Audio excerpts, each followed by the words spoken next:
Power, strength, courage, greatness. What do all these words have in common? All these words describe one man in history greater than the rest. All these words point to one man and one man only. All these words point to Alexander the Great. I chose to speak on Alexander the Great because we are discussing him in my History 101 course, and I was fascinated by his story. Today, I'm going to talk about the extraordinary life of Alexander the Great, his numerous achievements, and the major impact he left after his death. Alexander was destined for greatness even as a child. He was born on July 20th, 356 BC in Pella, Macedonia. He was the son of Philip II, king of Macedon. His father was a great military leader who managed to turn Macedonia into a people referred to as barbarians into a powerful military region. His father was often away conquering lands and putting down revolts. However, he made sure Alexander had the best education possible. According to History.com, when Alexander was 13, Philip called on the great philosopher Aristotle to tutor his son. Aristotle sparked and fostered Alexander's interest in literature, science, medicine, and philosophy. This photograph here shows Aristotle teaching a young Alexander. The teachings of Aristotle allowed Alexander to appreciate the unique cultures of different lands, which he would later preserve as he conquered the world. At the age of 16, Philip left Alexander in charge of Macedonia while he battled the Byzantine Empire. While he was away, the Theban sacred band revolted against Macedonia. Alexander immediately took charge, brought his cavalry, and defeated the Theban sacred band in what is known as the Battle of Chaeronea. This battle proved that although Alexander was young, he was destined to be one of the most powerful military leaders in the world. Not only was his childhood remarkable, but his acquisition of power was also unique and impressive. In 336 BC, Philip was assassinated when Alexander was a mere 20 years old.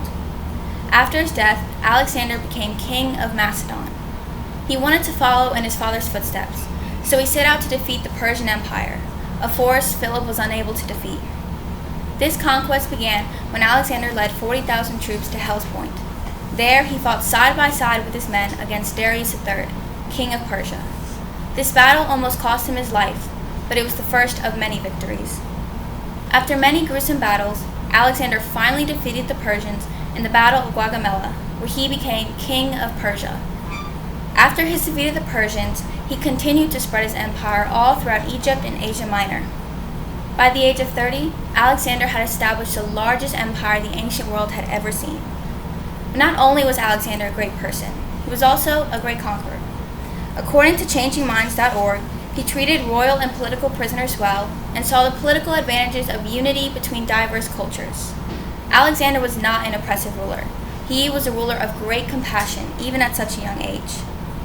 Alexander was one of the most powerful rulers of the ancient world and is remembered even after his death.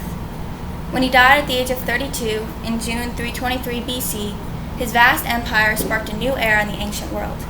According to MetMuseum.org, this unprecedented contact with cultures far and wide disseminated Greek cultures and its arts and exposed Greek artistic styles to a host of new exotic influences. This period is known as the Hellenistic era. Not only did Alexander establish a new era, but he also changed the course of history. According to one of Kenneth Harl's lectures, if there had been no Alexander, if there had been no Persian conquest, if that career had not occurred, if that exceptional individual had not so decisively changed the world, there would be no Caesar, there would have been no Christ, there would have been no Western civilization as we understand it. Alexander changed the course of history.